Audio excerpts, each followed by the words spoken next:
کہانی ہے ایک پاکستانی ڈرائیور کی جو سعودی گھر میں ہاؤس ڈرائیور تھا، کام کر رہا تھا یہاں سعودیہ میں پردیس میں، لیکن ہے کہ اس کے ساتھ مشکل ہو گئی کیونکہ اس گھر میں نا ایک خدامہ کام کرتی تھی جو انڈونیشیا کی تھی، وہ بھی جوان تھی، حسین تھی، خوبصورت تھی۔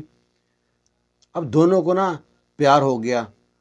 انسان کی ضرورت ہوتی ہے نا، وہ اس کو انسان کو نا کتا بنا دیتی ہے۔ دونوں ایک دوسرے سے پیار ہو گیا اور پیار بھی ہو گیا پلیت والا۔ اب کب تک وہ استعمال کرتے رہے دوسرے کو پتہ نہیں ہے۔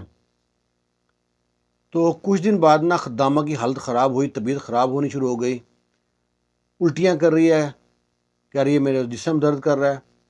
اب جو اس کی خدامہ کی جو مالکن ہے سعودی عورت، اس نے نا اپنے شوہر سے کہا کہ ہماری خدامہ کی طبیعت خراب ہو رہی ہے، پتہ نہیں کیا بات ہے، اس کو ڈاکٹر کے پاس چیک کرائیں۔ ویسے بھی ان لوگوں کا چیک ہوتا رہتا ہے، ٹیسٹ ہوتا رہتا ہے سال میں 1-2 بار۔ ڈاکٹر کے پاس لے کے گئے ہیں تو ڈاکٹر نے جناب دیکھا، چیک کیا اور دونوں کو پریشان کر دیا۔ کہتے ہیں آپ کی خدامہ کو پتہ ہے کیا ہوا ہے؟ وہ کہتے ہیں کیا ہوا ہے؟ کہتے ہیں یہ تو پریگننٹ ہے۔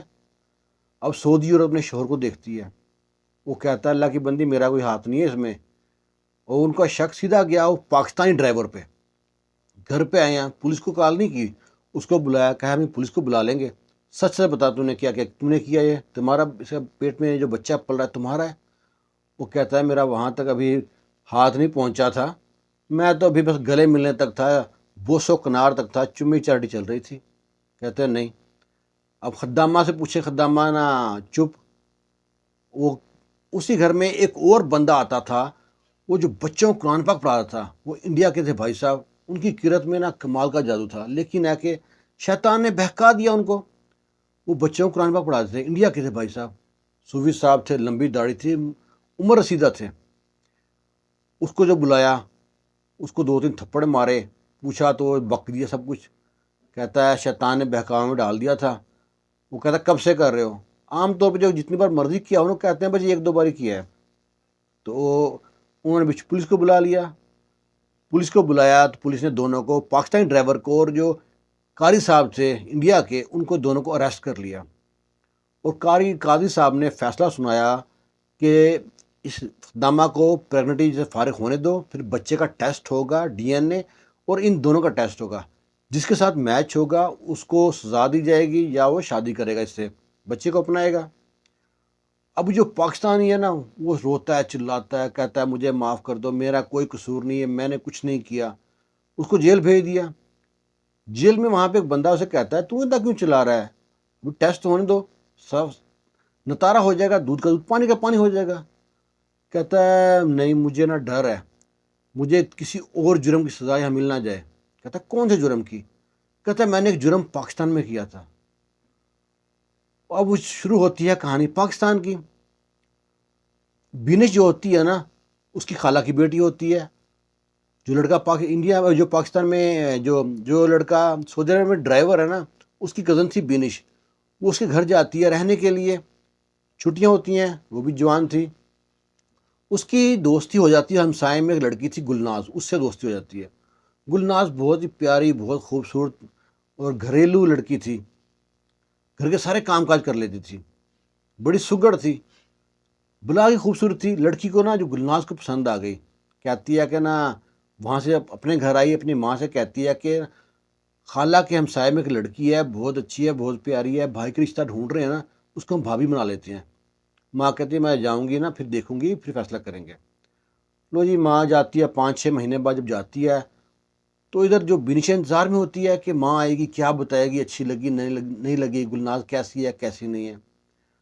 ماں آئی ہے، ماں کے پیچھے لگ گئی، بتائیں نا ماں کس طرح لگی آپ کو بھابھی، کیسی ہیں کیسی نہیں۔ ماں چپ، کہتی ماں بتاتی کیوں نہیں ہے آپ، میں پریشان ہو رہی ہوں، سسپینس کریٹ کر رہی ہیں آپ۔ تو ماں کہتی بیٹا وہ تو فوت ہو گئی ہے۔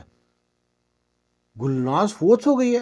بینش کے تو ہاتھ پاؤں کانپنے لگے، وہ اچھی بھلی تھی، نہ بیمار تھی، نہ کیا ہوا کیسے ہوا۔ ماں نے چپ، ماں کہتے مجھ کو تو پتہ نہیں ہے۔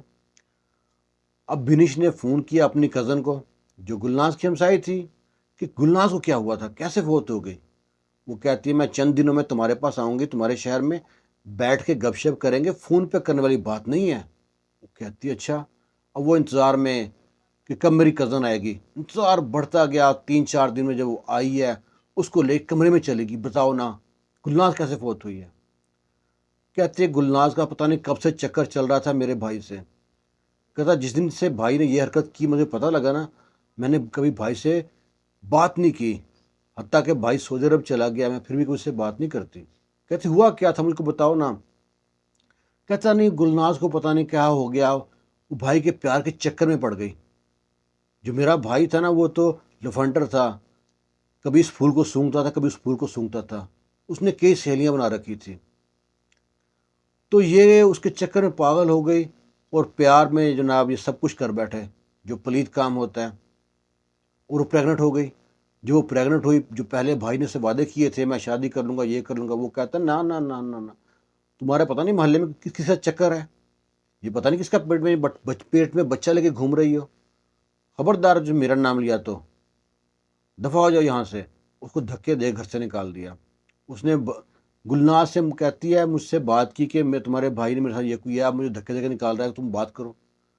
کہتے میں نے بھائی بات کی، بھائی نے کہا خبردار اس گندی لڑکی کے بارے میں بات کی تو. گلناز کی بات کہیں دوستوں میں کر دی، وہ اس کی بات پہنچتی گھر تک پہنچ گئی. گلناز کو پریگنٹ کرنے والا لڑکا پتہ نہیں کون ہے کون نہیں، یہاں کئی لڑکوں کے ساتھ منہ کالا کیا ہے. گلناز کے گھر والے بھی شرمندہ، گلناز ویسے ہی شرمندہ. اس شرمندگی کے چکر میں گلناز نے خودکشی کر لی. اوئے ہوئے. اب کہتے جس دن سے گلناز نے خودکشی کیا نا، میں نے کبھی بھائی سے بات نہیں کی. پھر بھائی باہر چلے گئے تھے. اب وہ کہانی سنا رہا ہے جو سعودیہ میں لڑکا گیا نا پاکستانی، وہ سنا رہا ہے جیل میں ایک دوست کو کہانی سنا رہا ہے کہ یہ واقعہ ہوا ہے. اب مجھ کو ڈر ہے یہ کیسے بھی میرے اوپر کیس پڑ جائے گا. میں نے وہ اس لڑکی کو جھوٹا بدنام کیا، اس پہ تہمت لگائی، میں نہیں بچوں گا. اسی ڈر میں نا وہ سو کے کانٹا ہو گیا. آخر ادھر ٹائم پورا ہو گیا. انڈونیشیا اور خدامہ نے بچے کی پیدائش کا عمل ختم کیا اور بچہ پیدا ہو گیا. بچہ پیدا ہوا تو بچہ کا ٹیسٹ ہوا ڈی این اے، اور پاکستانی لڑکا ٹیسٹ ہوا اور جو مولوی صاحب تھے قاری صاحب تھے ان کا ٹیسٹ ہوا. اللہ کی کرنی دیکھو بچ گیا یہ پاکستانی، اور اس کا جو انڈین تھے بھائی صاحب جو قاری صاحب تھے ان کا اور خدامہ کا جو نا اور بچے کا قاری صاحب کا جو تھا نا ایک ہی نکل آیا ڈی این اے. اب اس کے پاس دو شرط رکھی گئی تھی. قاری صاحب جو تھے نا بڑے ہی نیک آدمی تھے، بڑے اچھے بندے تھے، بڑی اچھی قرت تھی. امام مسجد کا جب نہیں آتا تھا وہی نماز پڑھاتے تھے، مؤذن بھی تھے، بڑے بڑے گن تھے اس میں. لیکن یہ گمراہ ہو گئے. عمر رسیدہ تھے. جتنی جوان لڑکی تھی نا خدامہ اتنی جوان اس کی بیٹیاں ہوں گی. بیٹی کی عمر کی تھی خدامہ ان کی. پھر اس کو جناب لوگوں نے پڑھا کے اس کو پھر کہا کہ شادی کر لے تاکہ بچ جائے گا، ورنہ یہاں پہ جو قانون کے تحت ان کے سر قلم کر دیا جائے گا. اس نے خدامہ بھی راضی ہو گئی اس چکر میں، خدامہ سے شادی ہو گئی. اس کو بعد میں انڈیا لے گیا، اور جو پاکستانی تھا نا وہ بچ تو گیا لیکن اپنی نظروں میں خود ہی گر گیا. کسی سے نظریں ملانے کے قابل نہ رہا سزا کے بعد. اور یہی کہتا رہا ساری عمر کہ مجھ کو گلناز کا جو تھا نا چہرہ بار بار خواب میں بھی آتا ہے، اور میں چلتے پھرتے ہر جگہ سے گلناز نظر آتی ہے، اور اللہ سے معافی مانگتا رہا. بتانے والا بتاتے ہیں بعد میں یہاں سے چلا گیا.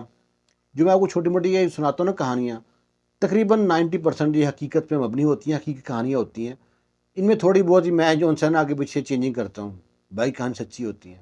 یہ بھی سچا واقعہ ہے. اور اس انڈیا کے بھائی صاحب کو تو میں نے خود دیکھا ہوا ہے. بعد میں یہ جب چلا گیا تھا پھر عمرے پہ آیا تھا یہاں پہ. تو اللہ تعالیٰ کی ذات نہ ہم سب کو اپنے حفظ و امان میں رکھے. پردیس میں بعض کا انسان جب بہک جائے نا تو ایک غلط قدم جو انسان کو نا کسی دلدل میں پھنسا دیتا ہے. اگر آپ کو کہانی اچھی لگے ویڈیو کو لائک شیئر کرنا، دعاؤں میں یاد رکھنا. اللہ حافظ.